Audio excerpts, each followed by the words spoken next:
Hello everyone, my name is Shubham Sagar and today we will start this series of 50 most important current affairs for UPSC CSE prelims. We are talking about 2026, which is scheduled in May 2026. If I'm not wrong, May 24, 2026. So this is polity module, guys, and we'll be doing 6 modules. So polity is the first module. So we'll be doing part 1 today. There will be 4 parts of each module. So polity and economy, environment and geography will be one, and then you have economy done, environment and geography done, society and culture will be one. All these, like when we are talking about 50 most important current affairs, so polity will have 50 most important current affairs of last 1 year, and economy 50, environment and geography 50, society and culture 50, IR 50, and what else is left? Polity, economy, environment, society and culture, IR. Anything we have left? Do tell me in the comment section what we have left. There has to be a 6th module. If we go from paper 1, perspective paper 1 is covered, paper 2 polity IR is covered, paper 3 economy is covered, environment is covered. Seriously guys, science and tech, that is the 6th module. So science and tech, 50 most important questions. So even in science and tech you will have defense, etc., integrated. So again, so 300 important current affairs will be covering in these 6 modules. Every module will have 4 parts. So this is polity first part. My name is Shubham Sagar. You can connect with me on LinkedIn. So what does it mean first part? So here we will discuss 13 most important articles of polity for UPSC CSE 2026 with PYQs and MCQs. This is my Telegram channel, guys. I'll be, you can join this Telegram channel. I do Hindu analysis daily, and I upload this particular PDF, Hindu analysis PDF, every day by 9:30 a.m. I do it like Monday to Saturday. So yes, you can join this Telegram channel because doing current affairs is a habit or should be a habit. So when you're following daily current affairs and you have these PDFs, you solve MCQs, etc., you solve means question, it helps you in more ways than one. This is good for revision, this 50 most important current affairs, but that thing will develop or become a habit. It should become a habit. So let's start the discussion without wasting any time. First most important article or polity most important article related to preamble. Just give me a second. Let me check everything is fine or not. Yes, everything is fine. So preamble, UPSC has already asked a lot of questions on preamble. You know, let me show you the introductory part of the Constitution, and we will see what is there in this article. And then UPSC has asked different types of things from this preamble. Please, guys, mug it up.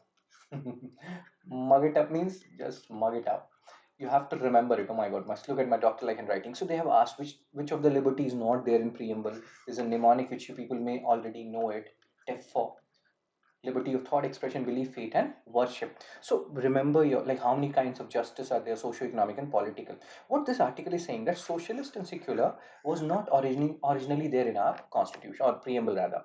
So originally our preamble was sovereign democratic republic. This socialist and secular word was added by 42nd amendment, which is also known as mini constitution, because it made a lot of changes and many people are not happy with this, these two words, socialist and secular. Like RSS leader, we will not go into the political connotation of these things, who is saying what. You just have to understand they are saying that secularism and socialism was not there in the original constitution.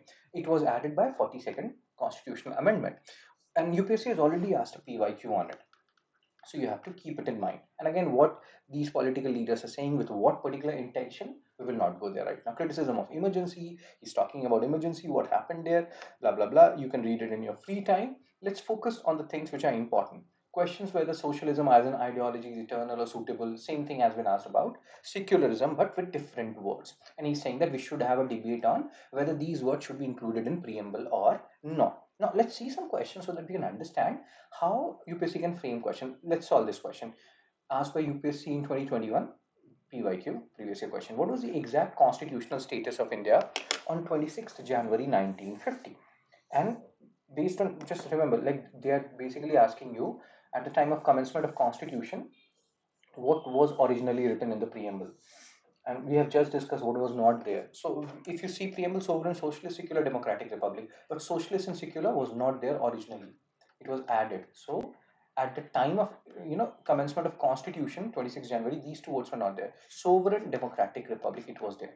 Again, if you go back and if you see this preamble, the socialist and secular word added later on, sovereign, democratic republic.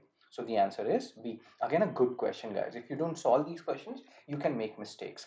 Second most important article, state must announce cooperative policies by January 31. Cooperatives, what they are? people from similar background coming together for a common purpose. Amul is one cooperative, one very famous cooperative. So in 2021, government came up with Ministry of Cooperative, and Union Home Minister, sir, he is also Minister of Cooperatives. So please remember this, there was no Ministry of Cooperative earlier. It came into picture from 2021 because they want to ensure that in every village we have one cooperative. And this is actually a good thing. You cannot always criticize government, and this is actually a good thing. A national cooperative policy will be launched soon, effective from 25 to 45. They can directly ask you, national cooperative policy will be effective from which particular date to which particular date. So you have to keep that in mind. And then there are different ways of funding which happens when it comes to cooperatives. So there is PACS. Let's first of all talk about the three-tier model of funding when it comes to cooperatives and people at the lower level. Then we'll talk about all these things. Three-tier cooperative credit structure. So at the grassroots level, you have PACS. You have to know these words, guys. Scheduled commercial bank, regional rural banks. People know these things. But what is PACS? Primary Agricultural Credit Society. What does it mean? So this PACS, they give loans to farmers, and small and marginal farmers for small term, like small term loans they give it to farmers. Not only small and marginal, other categories of farmer also, but these are small term loans given to farmers. So these are PACS. What is state and how do these banks work? So SCB, they will give money to DCCB, District Central Cooperative Banks. They in turn will give money to PACS, who in turn will give money to small farmers. It's not like small farmers can directly take money from SCB. Like we talk about finance agency. Let's say RBI is a finance, no, let's say Central Scheduled Commercial Bank is a finance agency. RBI is a refinance agency. Refinance agency means it will finance agency, RBI. Similarly, let's say LIC is an insurance agency. Agency which will insure LIC, that will be a reinsurance agency. So same way you can see here, PACS is a finance agency, and PACS is financed by DCCB, which is a refinance agency. State Cooperative Bank in turn finance DCCB, which is actually a finance agency again, if you can call it that. So hope you are understanding certain stuff. Farmers cannot directly borrow from DCCB or SCB. So these terms we should know how cooperatives will work at the lower level, because and whom PACS will give loan. What is the aim of this national cooperative policy? What is Amit Shah sir thinking about? The aim is to create 2 lakh primary agricultural credit society by February 2026. Manthan Batak happened. You can see all these things. Created 4 years ago. There was no Ministry of Cooperation before 2021. So keep it in mind. When was it created? Who is the minister right now? Minister of Home Affairs, Amit Shah sir. What is the aim? Somebody said heart of India lies in its villages, and if you want to develop villages, you have to develop these cooperatives, and in that regard it's a great way forward, a great step forward. Cool. So you can have a look at all the other points. Goal is to establish a cooperative in every village within 5 years. There was our former president, sir, Kalam sir, he talked about Pura, providing urban amenities to rural areas. Why should people migrate from rural to urban areas? Give them all those facility in rural areas only, because heart of India lies in its village. So in a way, cooperative, when we're establishing cooperative in every village within 5 years, it will ensure to a certain extent some amount of prosperity, and maybe Pura will be fulfilled, providing urban amenities to rural areas. Let's see how things pan out. UPSC has asked a mains question on Pura, which we'll discuss later on. For detailed analysis on these topics, you can always watch my Hindu analysis, which I do, as I've told you, live Monday to Saturday at 8 a.m. So three-tier cooperative credit structure, short-term credit, not long-term. Let's solve some questions so that we can remember whatever we have studied. Since I have OCD, so let me cross-check everything is working fine or not. It generally works fine, but yeah, nature and signature don't change. Oh my God, what the F am I saying? Nature and signature don't change. That's what I'm saying. So let's solve these questions. Whenever you're solving these questions, try to go for option elimination. Consider the following statement regarding Ministry of Cooperation, and read all statement, try to do option elimination, and that will help you in solving this particular question. Very good. Who's a good boy and girl? You people are. It is not currently headed by Ministry of Finance, Home Minister. So second is wrong. Now you're left with A and B. Aims to bring, this is a general statement, right? Ease of doing business with cooperatives. So A is the answer, 1 and 3 only. Very good. MCQ, next MCQ. Which of the following statement is or are true about PSCs? This is a tough article, guys. This article which we just discussed is tough. Preamble article is fine. People generally know about it because it is more or less static, but this is a dynamic article. So have a look at this. Pause me right now and try to solve this question. Chepandi Cheputilsu Ledu Kadu. That means solve this. So PSC as they operate at village level, they provide long-term loans wrong. They provide short-term loans to farmers, not long-term loans. So second is wrong. Eliminate second, you will get the answer A1 and 3 only. Really, really, really good. So you don't need to know all the statements. If you do option elimination correctly, you'll be fine. Third article, 11th July 2025, Journal Council now engines of cooperation and not just discussion forum said Amit Shah sir. Amit Shah sir, you are seeing here, there, everywhere. See here, Amit Shah sir. So now zonal council, interstate council. Whenever you're reading these kind of articles, do a parallel study. Hard work, smart work, parallel study. Parallel study means whenever you're reading, let's say PM, read CM at the same time. Whenever you're reading president, read governor at the same time. Oh my god. Whenever you are reading parliament, read state legislature at the same time. This is called parallel study. Same way here, when you're reading about zonal council, read interstate council at the same time. Zonal council, statutory body created by a state reorganization act, 1950s or 1954 something. Check it. What was the year? So it's a statutory body, unlike interstate, and headed by Ministry of Home Affairs, Amit Shah sir, who is also Ministry of Cooperation, which we have just discussed. Zonal council, interstate council, constitutional body created under Article 263, headed by Prime Minister. So remember these things. I will give you another example. NTCA, National Tiger Conservation Authority, headed by MOEFCC, Ministry of Environment and Environment, Forest and Climate Change, and NBWL, National Board for Wildlife, headed by Prime Minister.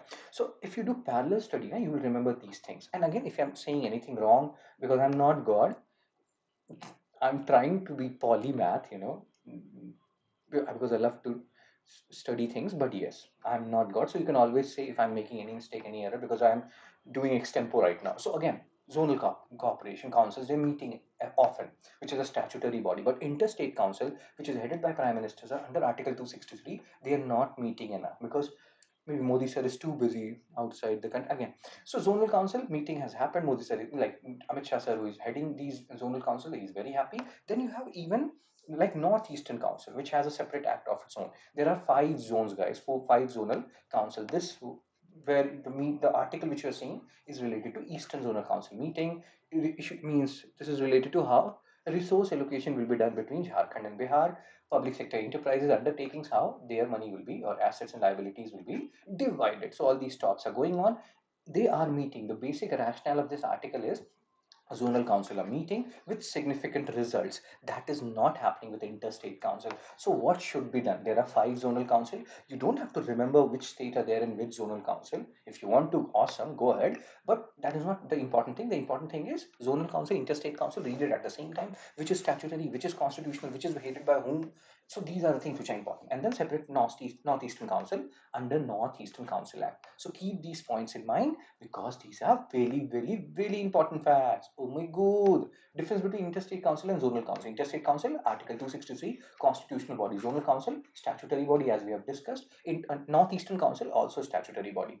PM is the head, not meeting enough. There are talks, maybe home minister can become the head if interstate council are not meeting enough. Something has to be done about it. Otherwise, we are undermining a constitutional body, so to say. And you can see all these things. The meeting of interstate council are infrequent. Let's solve some question, guys, so that you can remember stuff in a much better manner. A question in front of you. Chepandi Cheputulsu Ledu Kadu. That means tell me the answer of this question slowly, slowly, slowly, slowly. That means tell me fast. No. Which of the following is or are statutory bodies? Interstate Council is a constitutional body. Eliminate second. So you're left with A and B. Third, you have to check Northeastern Zonal. Both of them are statutory bodies. B is the answer, guys. Very good. Pause me. Whenever you see the question, pause me. Which articles provides for establishment of interstate council? Some things I feel like even current affairs helps you in remembering stuff, static things like interstate council articles, etc. So the answer is A, 263. Very good. Next article, fourth most important article. So 25th June, and this article published on 26th June, and they decided that 25th June 1975 will be, or 25th June will be celebrated as Samvidhan Hatya Divas to commemorate. Then words, I'm not laughing at anybody. I'm the biggest fan of Modi sir, and I feel like he's like some Andhbhakt says he's an avatar of Vishnu and all. I believe them all. And so it's just that the words they frame, Samvidhan Hatya Divas and all stuff, it feels somewhat, killed Samvidhan, killed Constitution Day, 50th anniversary, and they have time for all these things. We have so many problems in our country. Unemployment is at an all-time high, None of the schemes they pass have ever gets fulfilled, Bullet train, nowhere to be seen. What was other, like smart city, all 100 city or whatever it was, have not become smart. Jal Jeevan mission delayed. Anything you take, they're always delayed. You will understand when you're doing current affairs. But they have time for this. Again, with due respect, June 25, 1975, or June 25, Samvidhan Hatya Divas they will celebrate. So emergency uh, provoked which, like, via invoked by which article? Article 352. On which pretext? Internal disturbance. And that's why 44th Amendment changed this word internal disturbance to armed rebellion. So these facts, keep it in mind, and these things will keep on happening. Why we have the government has so much time? Because Modi sir sleeps for only 4 hours, guys. So he has 20 hours, and in that he thinks about these words. Samvidhan Hatya Divas and all. So 2 minute silence was observed. Many people believe we are currently in an undeclared emergency, but I don't believe that because Modi sir can never do anything wrong. Samvidhan Hatya Divas again, not a joke. What is important from exam perspective? Emergencies in news so much, so which like which article is invoked. They can give you article 356, that is precedent rule. What is article 360, financial emergency? So why are these articles? You revise the static part, that is the basic rationale here. On what pretext even emergency was invoked, and so internal disturbance, what it has been changed to armed rebellion. So all these things you have to keep it in mind. And Modi sir is very angry that were these people who were curbing rights. We have so much freedom of speech and expression. Modi sir is giving media briefings almost every other day to protect and promote Indian democracy, so to say. And we are so proud of Modi ji for that. So again, dark chapter in democracy. He's talking about all these things, emergency and blah blah blah. You can read it in your free time. Let's move on and let's talk about important questions, because we are talking about these important articles from UPSC CEC prelims perspective. For detailed mains analysis, you can always watch my Hindu analysis, or maybe when mains will be near, I can make separate video for mains important articles. Let's focus on this question. Try to solve this. Pause me right now. I am like Shankar Mahadevan. I will keep on going breathless. कोई जो मिला था मुझे ऐसा लगता था that means somebody I found, and then I realized that my life is awesome. So emergency is not declared under 356. First is wrong. Now you're left with B and D. Check the fourth one. Emergency triggered not external aggression, guys. Internal disturbance. It has been replaced to armed rebellion now.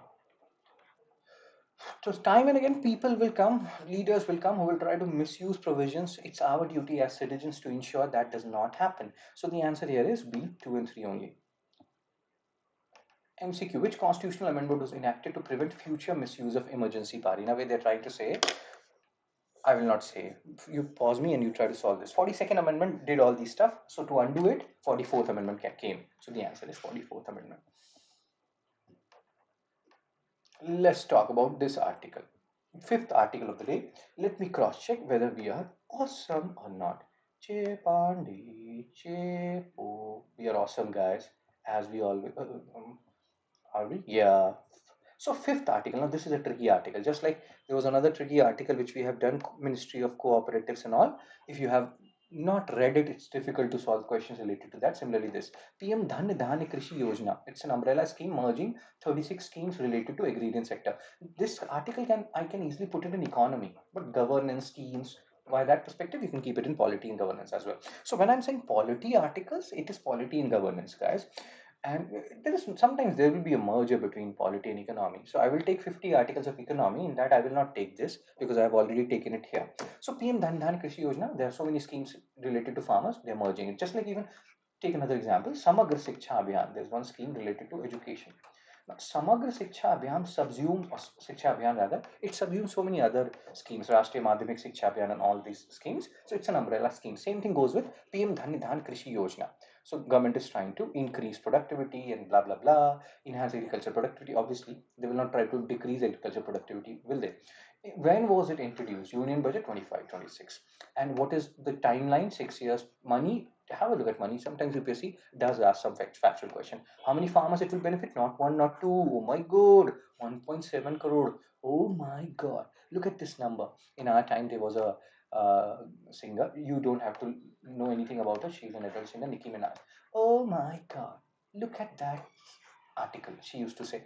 So structural changes, integration of scheme, 36 existing schemes from 11 ministries merged into PM Dhanyadan Krishi Yojana. 100 districts to be selected. And again, their aim is to increase productivity because our productivity is very low. Ours is a very fragmented agriculture.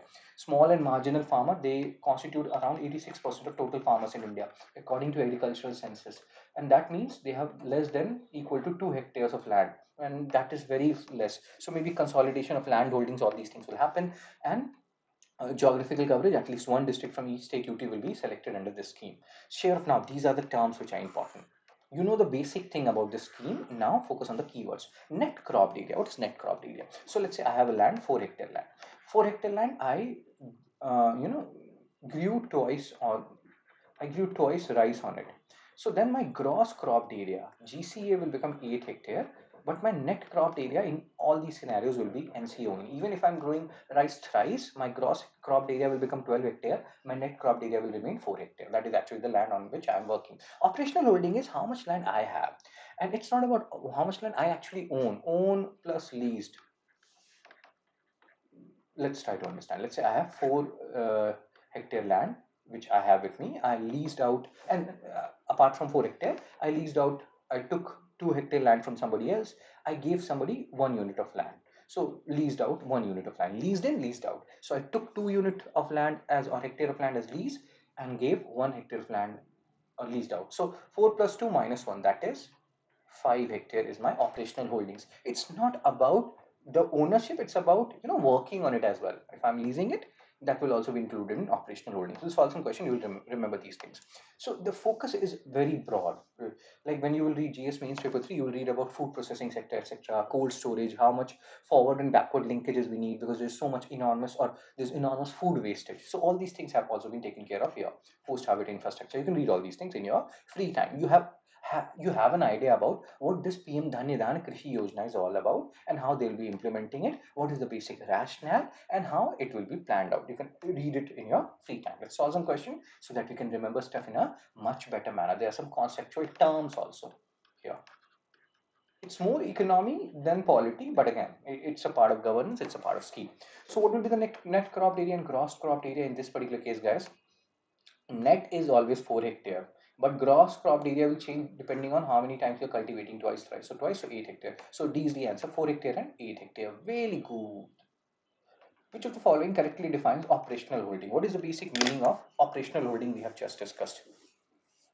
What is operational holding? Chepandis, chepu telsu ledu kadu, guys. That means tell me something, something, something. Oh my god. So total land used for cultivation, whether owned, leased, or managed. Very good, says the answer. Next article, sixth article. Parliament begins process for Justice Verma's impeachment. In like his house, burnt currency were found, and corruption, corruption, corruption. But the process of impeachment is very tough. And when it comes to process of impeachment, Supreme Court and High Court judges, one Article 124, 217, right? 124 for Supreme Court judges and 217 for High Court judges. So again, this article will also help you in revising static portion. But Justice Verma is in news time and again, so we have to keep him in, like, anything and everything related to judicial impeachment will become important. Will he be the first judge who will be impeached? Process has been initiated for so many other judges, but up until now nobody has been removed on this judicial impeachment scenario. We'll talk about all these things, we'll go there one by one, don't worry. But will he be the first judicially impeached judge? Let's see how it happens. And let's focus on this article. What has happened? So initially, let's say he has to be removed. So like, there are so many criteria here, guys. This is not a single criteria. There are like the multiple criteria involved here.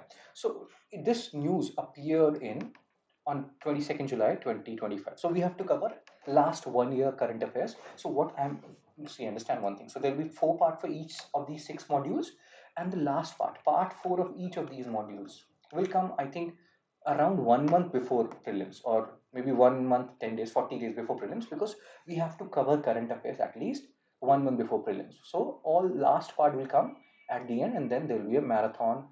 Let's see what happens, but hope you can understand how these things will pan out. So there will be 4 parts. Last part will be almost 40 days before pre, and then I will merge them all. There will be a marathon, and you can watch the marathon video as well for multiple revision, because repetition is the mother of learning, as somebody says. So process has started, and generally for these kind of impeachment, you need 100 members in Lok Sabha who is signing the notice, and 50 members in Rajya Sabha.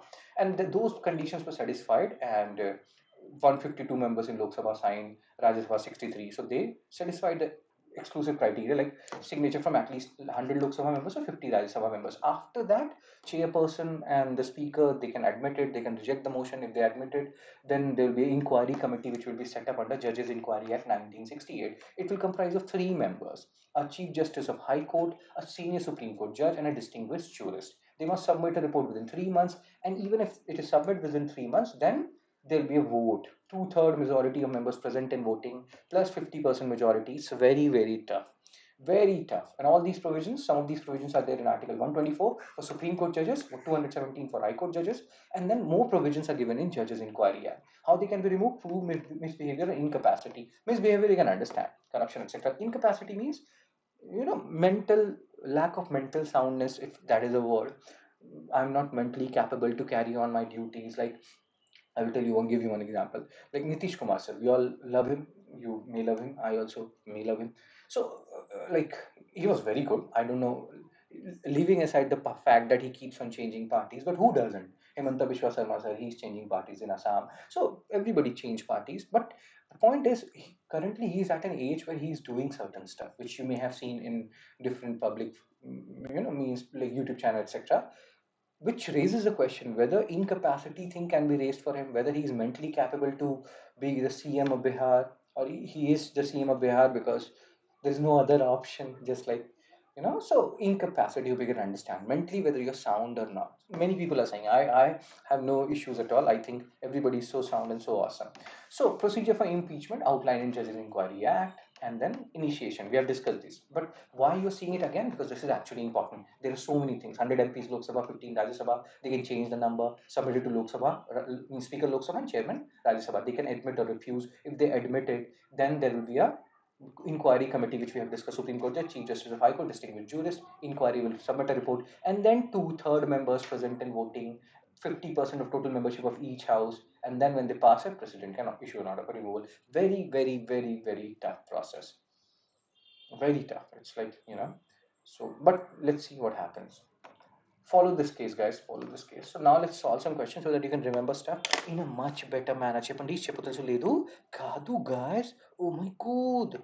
What is the answer of this question?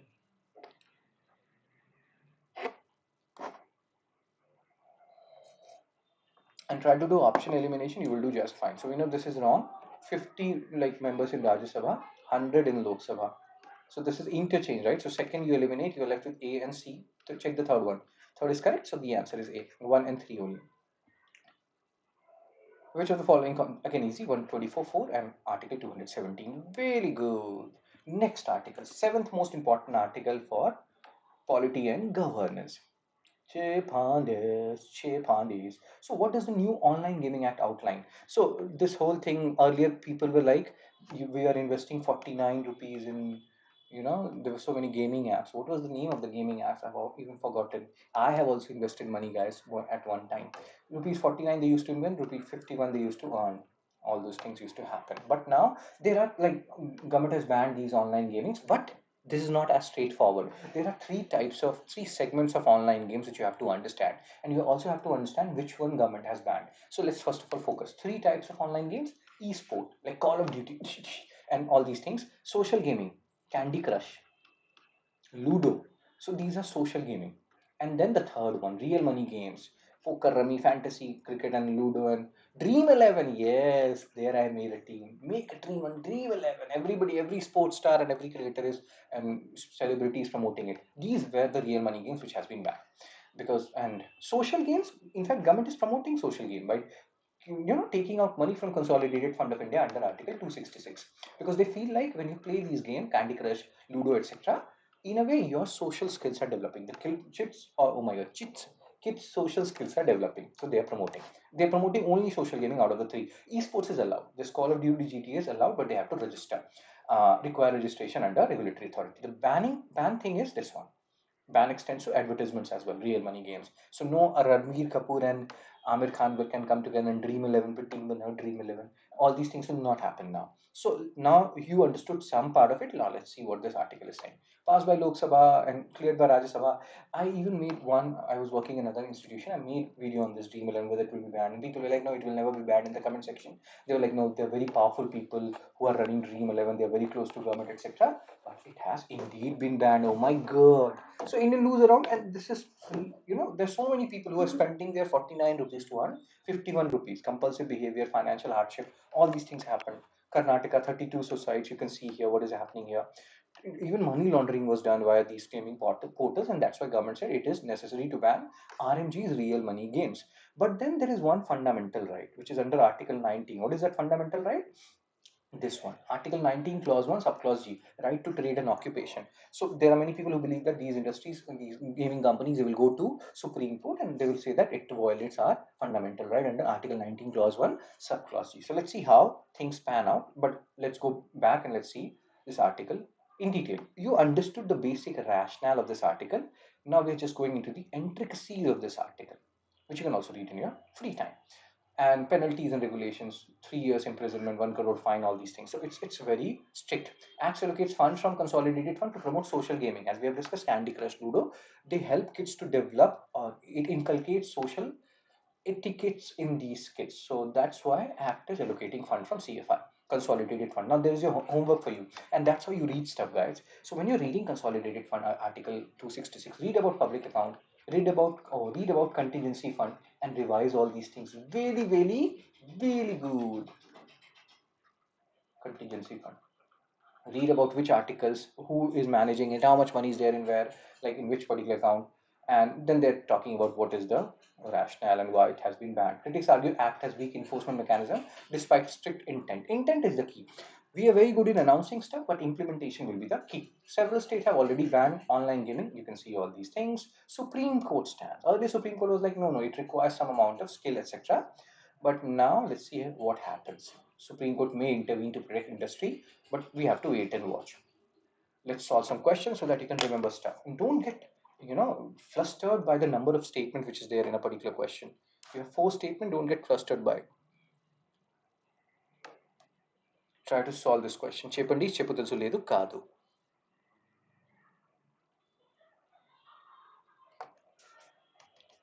So Act recognizes 3 categories of online games, correct. So eliminate second. RMGs are banned under the Act, irrespective, yes, correct. So second is correct. Now you left with A and you just check fourth one. Social gaming is defined, it is strict, no, there is no strict age restrictions. In fact, government is very enthusiastic about social gaming. They're taking out money from CFI to protect it. So fourth is wrong, means to promote it rather. So A is the answer, 1, 2 and 3. Try to do option elimination as much as possible. With reference to categories of online games, try to solve this question also. Social gaming, esports, what is the answer?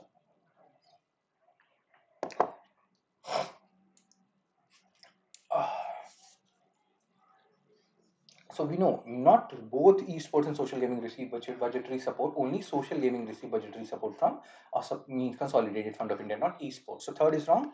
Your answer is A, 1 and 2 only. Very, very, very good. Like, share, and subscribe, guys. Spread the word. Make me popular.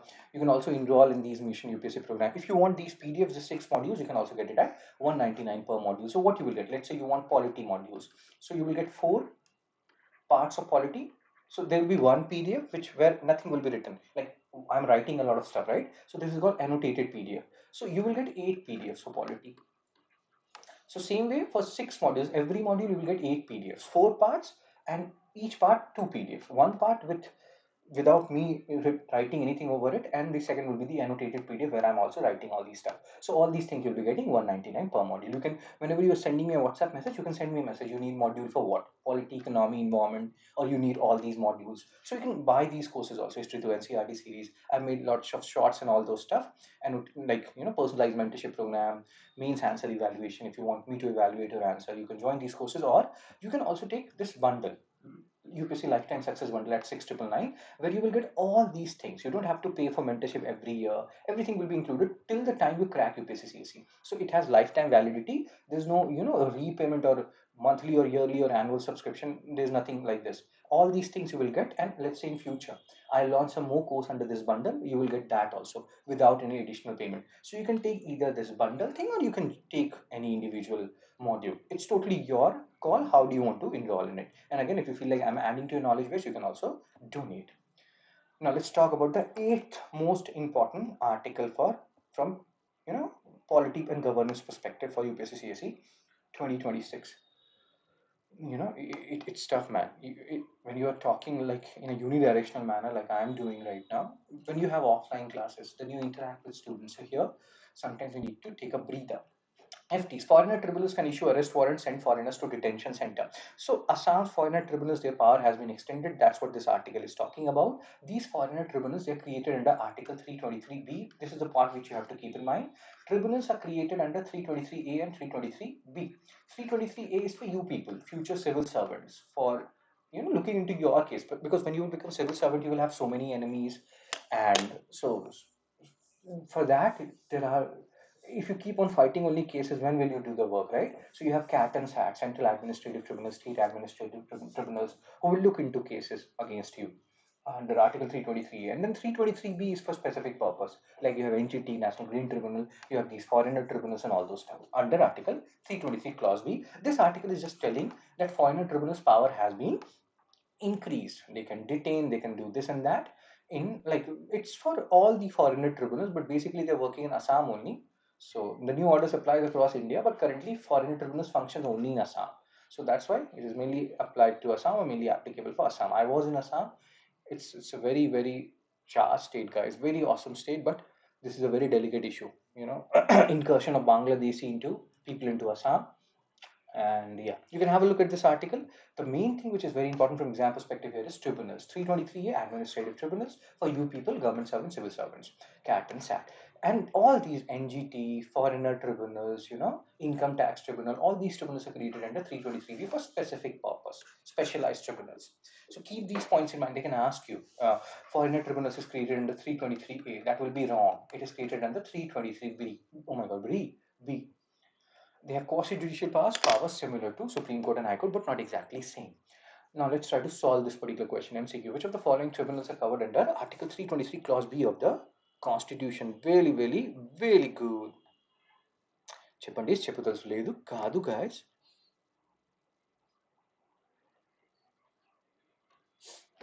So the answer is all of them.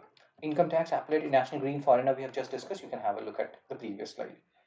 Next article, ninth most important article, 16th Finance Commission. Their recommendation will be applicable from 2026 till 2031. Apply from April 1, 2026. And this article is saying that currently, let's say 100 rupee money or divisible pool we talk about. Divisible pool means what? So center has 100 rupees, it will be shared among center and state. So 41 rupees goes to states and 59 remains with center. This is divisible pool. There are something which is beyond divisible pools, cess and surcharge. All these money goes to center.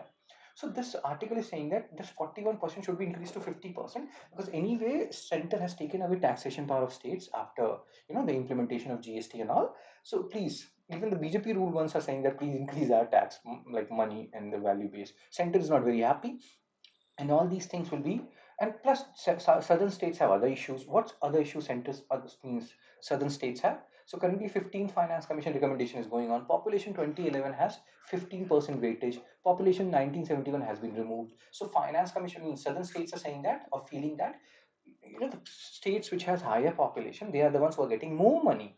And that should not be the case. If you have stabilized your population, you should be rewarded for it rather than being penalized. So to appease certain sentiments, government introduced this demographic performance. So 15th Finance Commission introduced this demographic performance, that if you have taken efforts to stabilize your means population, you will be rewarded for it. So, but this article is saying that GST has taken away taxation power. Southern states are not very happy with this population criteria and all those stuff. There was one article in the analysis I was doing, which says that in Finance Commission there should also be a hazard criteria, guys. Coastal states, every year they face some hazards or the other, and it impacts them so much. Odisha, Andhra Pradesh, Tamil Nadu, Kerala, etc.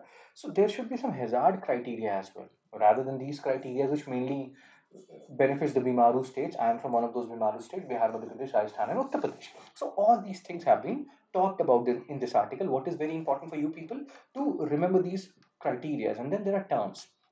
Horizontal devolution, vertical devolution. You have to understand these terms. So here the talks is like for 41%, 50%. There are talks. One is vertical devolution. What is vertical devolution? How much money will be devolved between center and state? That is vertical devolution. Center state, how much money will be devolved? And then there is horizontal devolution. How much money will be devolved between states? That is horizontal at the same level. These words you will see a lot. So yeah, and vertical devolution, horizontal devolution, and these criteria which we are seeing, income, distance, and all, these are horizontal devolution criteria. If you see this again, how money is divided among states. Income distance is, let's say, per capita income of a state, difference between per capita income of a state with per capita income of a state which has highest GSDP, let's say Goa. So that difference, the poorer you are, the more money you will get. Again, favoring the poorer north states or northern states, so to say. It has a great weightage, 45%, guys. Although it has been reduced from 50 to 45, but still it's a big number. So you can see why certain states are not very happy with how financial devolution is done under Finance Commission, and they want it to be increased to 50%. Not only southern, almost 22 states want it to be increased. Dependence, GST thing we have discussed, inequity in horizontal devolution. Current formula gives high weightage to population income distance, which is viewed by better performing, mostly southern states, as punishing efficiency. We have discussed that as well. Center reluctance, center is saying that there are already so many things we have to spend on defense, China, Pakistan, capital projects, so we cannot increase much. But 41% is not the way. There should be middle ground. If not 50, at least increase it to 45% as middle path, visa lane, Buddhism, eightfold path. Right view, right intention, right speech, right action, right livelihood, right effort, right mindfulness, right meditation, or right concentration. So there has to be a middle ground which has to be, because that will only promote federalism, cooperative, whatever you want to call it. And horizontal distribution formula can be better. So let's see what formulas 16th Finance Commission comes with and what happens then. Arvind Panagaria is heading it. Let's try to solve this question. The term income distance, what is the meaning here? So the answer is the gap between per capita income of a state and that of the richest state. C. And again, if I'm giving any answer wrong, guys, because I'm not looking at anything and everything, I can be wrong. So you can write in the comment section the answer of this is this. Please check, sir, whatever you want to call it. So 15 Finance Commission criteria, and this has been asked in pre as well as main. So this is very important. So population 1971 is not a criteria. So eliminate second, or second is only here. Now you're left with all the other three are criteria. So 134 A is the answer. Income distance, tax effort, forest and ecology. Next article, 10th article of the day. We still have 4 articles to go. And yes, let's do it. So Article 311, what is Article 311 all about? So it protects central and state civil servants from, like there is a due process by which they can be removed. To protect them, we have Article 311 so that they are not removed any which way. But there are some exceptions in which scenario they can be removed, they can be sacked without any proper inquiry, this and that, when they are a threat to national security, when governor or president deems fit, and then there are some other scenarios. So there are exceptions under Article 311, but more or less it protects civil servants from state, center as well as state. Jammu Kashmir Lieutenant Governor dismissed 2 government employees. Why invoking the exception clause of Article 311? There was no inquiry, nothing happened because they were supposed to be involved in anti-national activities. What are these exceptional clauses under Article 311 where inquiry will not be needed?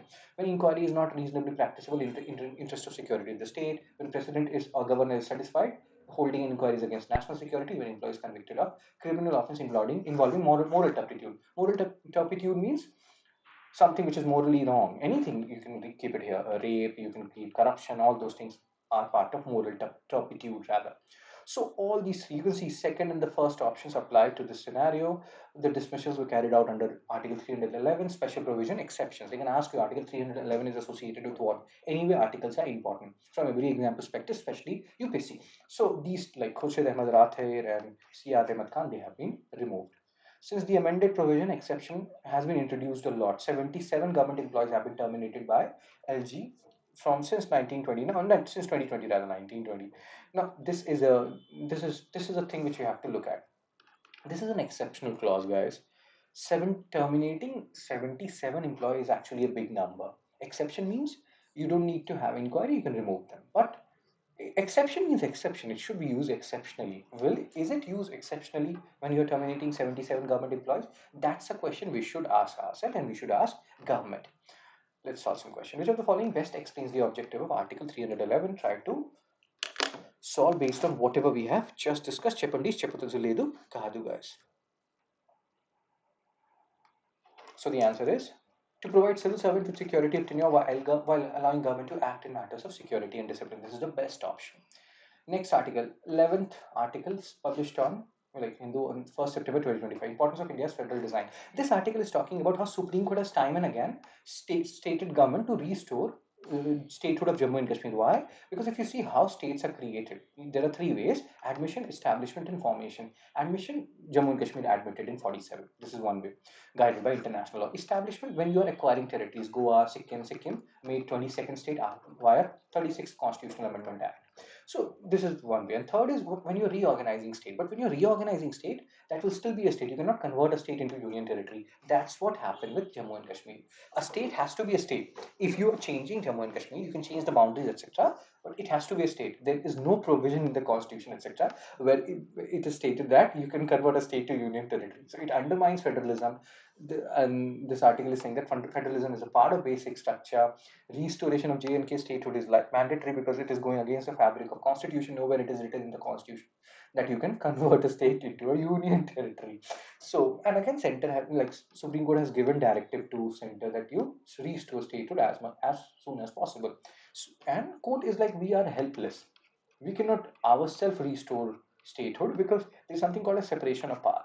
We can just check constitutionality of laws and executive orders, making law, implementing law. This is making law is the work of legislature, implementing law is the work of executive.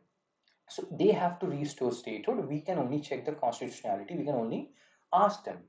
And maybe Supreme Court can do somewhat more, but here they are saying this in Zahur Ahmad Bhatt versus Union Territory of Jammu and Kashmir. Petitioner is saying that non-restoration of statehood affects citizens' right, it violates federalism, which is a part of basic structure enunciated in, like basic structure came from Keshwanand Bharti judgment. 1973. But whenever you are talking about basic structure, which is explicitly mentioned in your GS means paper 2, you have to talk about SGK MW. Five cases: Shankari Prasad, Golaknath, Keshwanand Bharti, Minerva Mills, and Vaman Rao case. Have a look at their dates. From these cases, basic structure has evolved. There's still no, standard definition of basic structure. It is still evolving. So yes, can we convert a state into union territory? The answer is no. If you have any other opinion on it, feel free to share it in the comment section. You can also state how many questions you got correct out of the total questions which we have solved. India is a union of state. We are a, federal state with strong unitary bias based on Canadian model, but still we are a federation. Although we know we call ourselves a federation, in Article 1 we are a union of state. Federalism is a part of basic structure doctrine according to different Supreme Court judgment. We have a Rajya Sabha which ensures continuous state representation. So all in all, if federalism is a part of basic structure, if you cannot convert a state into union territory, then restoring J&K statehood is essential to protect federalism. Otherwise, every word will only remain in constitution. It will lose its meaning. So December 2023 only Supreme Court has given a judgment which was like, yes, you can abrogate Article 370 and all, but you restore J&K statehood and conduct assembly election. They did conduct election, but they have not yet restored statehood. So in a way, it's like even government these days don't take Supreme Court seriously, and that is a dangerous situation for our country, guys. If executive starts undermining judiciary, I was just we were talking about Pakistan, what is happening there, 27th amendment, this and that, how their executive, etc., they're undermining judiciary. And so not good for our country if judiciary is undermined, so we have to look into that. 36th constitutional amendment is related to what I have told you this. The answer is statehood to Sikkim. 12th article, two more articles to go. Oh my god, I'm losing my breath. But let's do it. Jal Jeevan mission. There is a delay here, and this is not the only mission which is having delay. I was teaching students about Samudrayan, where we are going manned mission, deep sea manned mission, and all.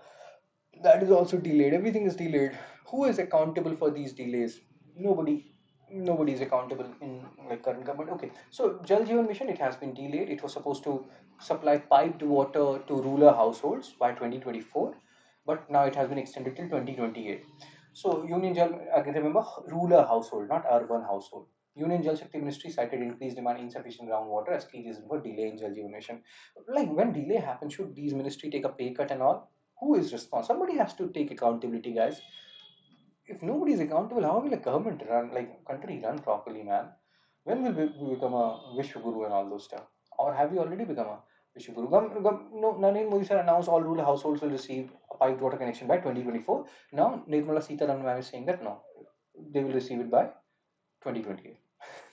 At that time only six. No, if you take it in a positive way, the number of connections have actually increased. Piped connection. And why piped water connection is important to rural households? Because they're drinking water from, let's say, some reservoir or something like that, or they don't have proper water supply, then it can lead to diarrhea and all the other things. So ma'am is saying that, Nirmala Sitaraman ma'am, that it has been extended to 2028.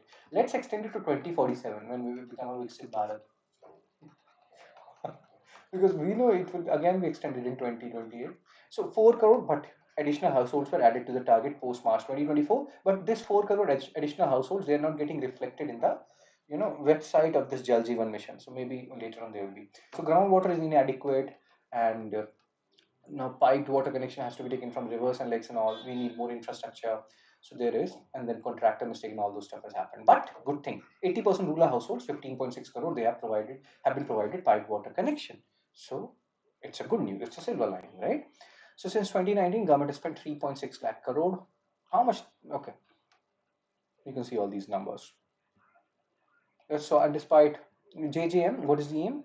55 liter per person per day they have to provide, not to urban areas, every rural household. Tap water connection. Much cleaner and much more, like much better for the health of the rural people and like kids in particular, but people in general.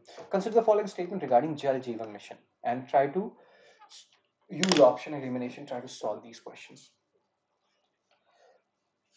Chepandi. So it's not all urban. Urban is not ruler. So first is wrong. You're left with B and D. Second is correct. So B2 only. 13th. For part 1, this is the last article. We still have 3 parts to go for polity. Cabinet linked, note known or note to job linked incentive scheme. I think this was asked by EPFO also, UPSC EPFO 2025. So employment linked incentive ELI scheme government has announced 19, almost 100,000 or like 99,446. 100,000 crore, you can say, for employment generation. Many people are like, it's just government giving money to employers. The employers will receive incentive for 2 years for creating additional jobs, so they will get some money. And like basically, this production linked incentive scheme. So increment. Just give me a second, guys. Hello, hello. Yeah. So there is a what I was saying. There is a production linked incentive scheme. So in that scenario, what happens if companies are producing more, they will get some incentive from government. Same thing with employment linked incentive. If employers are giving more jobs, then they will get some incentive, some money from government. So that is how this ELI scheme will work, and it will work for like major like secondary sector, but it's not like it is only for manufacturing sector. Manufacturing sector is the like they are getting incentive for other sectors will be for 2 years, and for manufacturing sector it will be for 4 years. That's what they are saying. First time employees, they will receive 1 month wage up to 15,000 as incentive. But the thing is, employers will only get incentive when if they're giving employment for at least 6 months to these employees. So employment linked incentive scheme aims to create over 3.5 crore jobs.